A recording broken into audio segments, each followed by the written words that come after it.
अस्सलाम वालेकुम अज़ीज़ तलबा, ऑक्सफोर्ड कॉलेजेस के ऑफिशियल यूट्यूब चैनल ऑक्सफोर्डियंस पे आपको फिर से खुश आमदीद। तो अज़ीज़ तलबा, आज अप्लाइड इलेक्ट्रिसिटी एंड इलेक्ट्रॉनिक्स में हम डिस्कस करेंगे लॉज ऑफ रेजिस्टेंस, मुज़ाहमत के कवानीन। मुज़ाहमत के कवानीन से मुराद के ऐसे कौन से अवामल होते हैं जिनकी वजह से किसी भी मटीरियल की रेजिस्टेंस चेंज हो जाती है। किसी भी मटेरियल की रेजिस्टेंस के चेंज होने पर कौन कौन से अवामल जो है वो असरअंदाज होते हैं। तो लॉज ऑफ रेजिस्टेंस या मुज़ाहमत के कवानीन, ये हमारा आज का टॉपिक है। तो अज़ीज़ तलबा, अगर हम डिस्कस करें मुज़ाहमत के कवानीन या उन फैक्टर्स को कि जिनकी वजह से किसी मटेरियल की मुज़ाहमत तब्दील हो जाती है, तो हमारे पास 4 फैक्टर्स हैं। इनके 4 अवामल ऐसे हैं जिनके तब्दील होने से किसी भी मटेरियल की मुज़ाहमत तब्दील हो जाती है। उनमें सबसे पहले नंबर पर है लेंथ ऑफ कंडक्टर, यानी कि कंडक्टर की लंबाई। कंडक्टर की लंबाई के तब्दील होने से भी कंडक्टर की मुज़ाहमत तब्दील हो जाती है। लेंथ ऑफ कंडक्टर, कंडक्टर की लंबाई के तब्दील होने से कंडक्टर की रेजिस्टेंस, जो कुल रेजिस्टेंस होती है, वो तब्दील हो जाती है। दूसरा फैक्टर है cross sectional area of conductor, या किसी भी मटेरियल का जो अमूदी तराश का रकबा होता है, या यूँ कह लें कि उसकी जो मोटाई होती है, उसके तब्दील होने से भी कंडक्टर का साइज़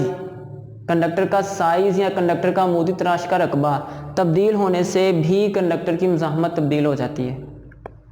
तीसरा फैक्टर है टाइप ऑफ मेटल, कि कंडक्टर किस धात का बना हुआ है, किस मटेरियल का बना हुआ है। तो मटेरियल या मेटल धात के तब्दील होने से भी मुज़ाहमत तब्दील हो जाती है।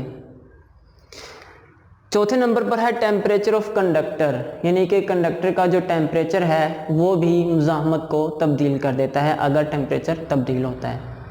तो ये 4 फैक्टर्स मुज़ाहमत को तब्दील कर देते हैं, किसी भी कंडक्टर की मुज़ाहमत को। तो अब इस चीज़ की तरफ आते हैं कि ये फैक्टर्स के तब्दील होने से मुज़ाहमत पे क्या फ़र्क पड़ता है, क्या मुज़ाहमत कम होती है या ज़्यादा होती है। तो इन चीज़ों की तरफ आते हैं।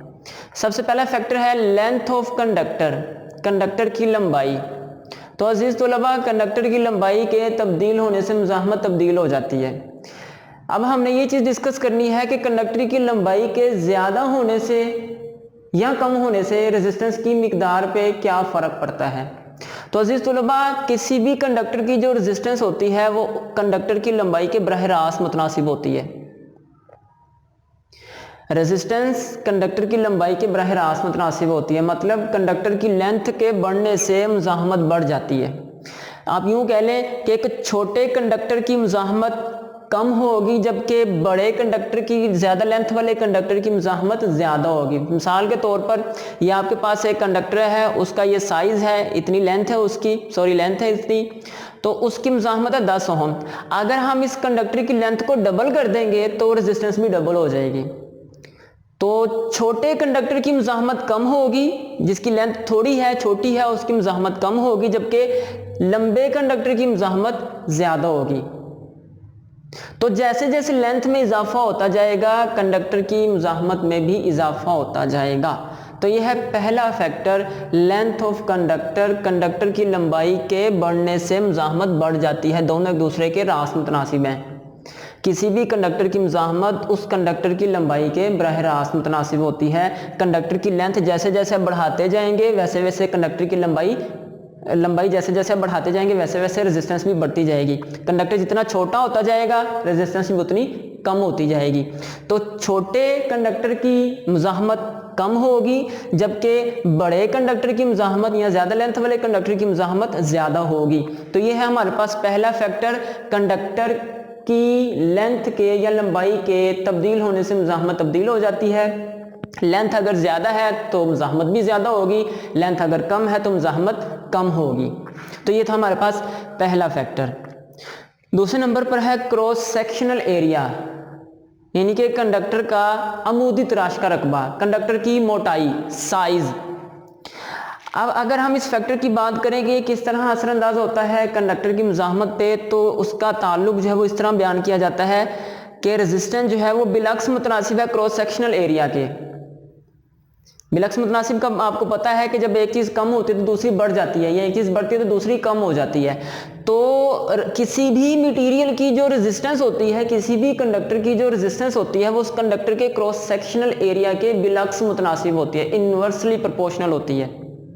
इसका मतलब ही हुआ कि कंडक्टर का एरिया, साइज, कंडक्टर का रकबा, अमूदी तराश का रकबा जैसे जैसे बढ़ता जाएगा वैसे वैसे रेजिस्टेंस कम होती जाएगी, और अगर एरिया कम हो रहा है तो रेजिस्टेंस में इजाफा हो जाएगा। मसलन हमारे पास एक ये कंडक्टर है कि ये कंडक्टर है, दोनों की लेंथ एक जैसी है, लेकिन इसकी मोटाई ज्यादा है, इसकी मोटाई कम है, इसका साइज ज्यादा है, इसका साइज कम है, तो इसकी रेजिस्टेंस कम होगी, इसकी रेजिस्टेंस ज्यादा होगी, क्योंकि इसका रकबा ज्यादा है, करंट को गुजारने के लिए इसमें ज्यादा रकबा है, इसका रकबा कम है।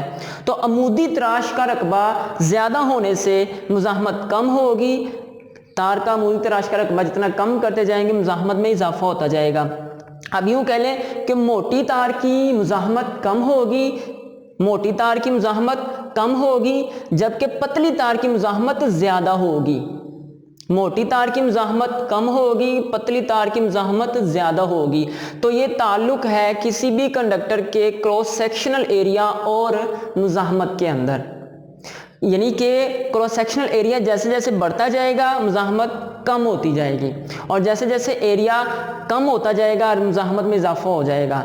तो सिंपली इसको हम यूं भी बयान कर सकते हैं कि मोटी तार की मुज़ाहमत कम होगी, जबकि पतली तार की मुज़ाहमत ज़्यादा होगी।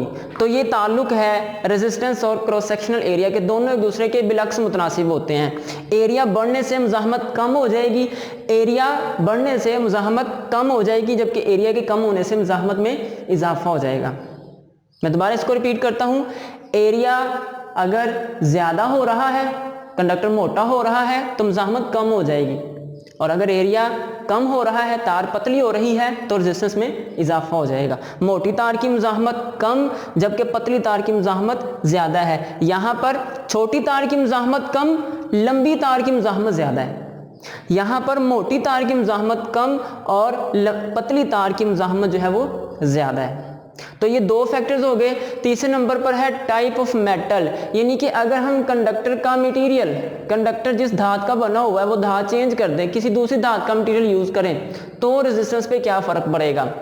तो अजीज तुलबा, कंडक्टर का मटेरियल चेंज करने से भी मुज़ाहमत तब्दील हो जाती है, क्योंकि हर कंडक्टर की अपनी अपनी करंट गुजारने की सलाहियत होती है। हर मटेरियल अपने अंदर से अपनी सलाहियत के मुताबिक करंट चलाता है। तो अगर हम इसको देखें, हमारे पास सिर्फ दो मटेरियल होते हैं, फ़र्ज़ करें हम उनको लेते हैं, एक कॉपर है और एक आयरन है, यानी कि ये तांबा है और ये लोहा है।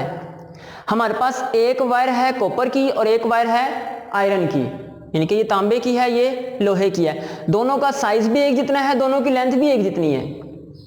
दोनों का साइज और लेंथ यानी कि मोटाई और लंबाई दोनों की सेम है, दोनों कंडक्टर्स की, लेकिन लंबाई और मोटाई सेम होने के बावजूद, लंबाई और मोटाई एक जैसी होने के बावजूद दोनों मटेरियल की मुज़ाहमत एक जैसी नहीं होती, क्योंकि कॉपर की रेजिस्टेंस आयरन की निस्बत कम होती है। मिसाल के तौर पर अगर आपके पास सेम लेंथ और सेम साइज के एक कॉपर कंडक्टर है और एक आयरन का कंडक्टर है, तो उसमें आयरन की मुज़ाहमत अगर 1 ओहम है तो आयरन की मुज़ाहमत 8.84 ओहम होगी, यानी कि कॉपर की निस्बत आयरन की जो रेजिस्टेंस है वो 8.84 टाइम्स ज़्यादा होती है, यानी कि 8.84 गुना ज़्यादा होती है लोहे की मुज़ाहमत कॉपर की मुज़ाहमत से। तो अजीज तुलबा, कॉपर जो है, इस यहाँ से ये हमें आइडिया हो रहा है कि सेम लेंथ और सेम साइज का एक कॉपर कंडक्टर है और एक आयरन कंडक्टर है, लेकिन इन दोनों में हमारे पास जो कॉपर का कंडक्टर है उसकी रेजिस्टेंस कम है, जबकि आयरन के कंडक्टर की मुज़ाहमत जो है वो ज़्यादा है। तो इससे ये बात साबित होती है कि कंडक्टर का मटीरियल चेंज करने से मुज़ाहमत भी चेंज हो जाती है। कॉपर की रेजिस्टेंस कम है, आयरन की रेजिस्टेंस ज़्यादा है। तो ये था थर्ड फैक्टर कि अगर आप कंडक्टर का मटेरियल चेंज कर देते हैं तब भी कंडक्टर की रेजिस्टेंस जो है वो चेंज हो जाती है। चौथे नंबर पे आते हैं टेम्परेचर ऑफ कंडक्टर, कंडक्टर का दर्जा हरारत। अब देखिए अजीज तुलबा, जो टेम्परेचर का जो कंडक्टर का टेम्परेचर होता है, ये कंडक्टर का जो टेम्परेचर ये दो तरह से कंडक्टर पर इफेक्ट करता है। एक कंडक्टर जिस माहौल में काम कर रहा है उस माहौल का, इस इन्वायरमेंट का जो टेम्परेचर होता है, माहौलियाती टेम्परेचर से हम कह लें, और दूसरा टेम्परेचर होता है कंडक्टर के अंदर से चलने वाली करंट की वजह से जो टेम्परेचर पैदा होता है। तो ये दो टेम्परेचर असरअंदाज होते हैं कंडक्टर के ऊपर। एक, जिस इन्वायरमेंट के अंदर कंडक्टर काम कर रहा है उस इन्वायरमेंट का टेम्परेचर भी असरअंदाज होता है कंडक्टर के ऊपर, और दूसरे नंबर पर कंडक्टर में चलने वाला जो करंट होता है उस करंट की वजह से भी टेम्परेचर पैदा होता है। तो ये दो टेम्परेचर असरअंदाज होते हैं कंडक्टर के ऊपर। तो टेम्परेचर भी कंडक्टर में चलने वाली करंट के जो है उसको मुतासिर करता है, या आप यूं कह लें कि कंडक्टर का दर्जा हरारत या कंडक्टर का टेम्परेचर भी मुज़ाहमत को चेंज कर देता है।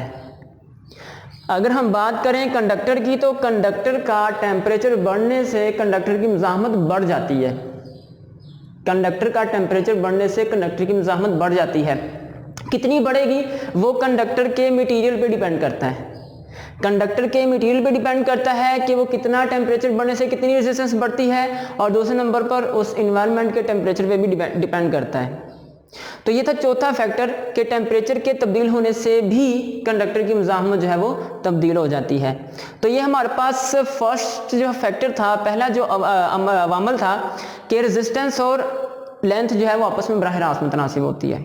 दूसरा फैक्टर था रेजिस्टेंस और क्रॉस सेक्शनल एरिया आपस में बिलक्स मुतनासिब होता है। ये हमने उनको दोबारा यहाँ पे लिखा है। अगर इन दोनों को इकट्ठा करें तो ये बन जाता है R proportional L over A। L जो है वो ये कंडक्टर की लेंथ, A जो है क्रॉस सेक्शनल एरिया, R जो है ये रेजिस्टेंस है। तो इससे हमें आइडिया हो रहा है कि रेजिस्टेंस लंबाई के बराह रास्त मुतनासिब, जबकि क्रॉस सेक्शनल एरिया के बिलक्स मुतनासिब होती है। इसको हम यूं भी लिख सकते हैं R is equal to rho L over A। यहाँ ये जो P का अलामत आपको नजर आ रही है इसको हम रो कहते हैं, RHO, रो। तो ये कांस्टेंट के तौर पर यहाँ पर काम करती है। R is equal to rho L over A। अब ये जो रो है, ये जो यहाँ पे हमने कांस्टेंट लगाया है, ये स्पेसिफिक रेजिस्टेंस को जाहिर करता है। R is equal to rho L over A, here rho is constant that is specific resistance.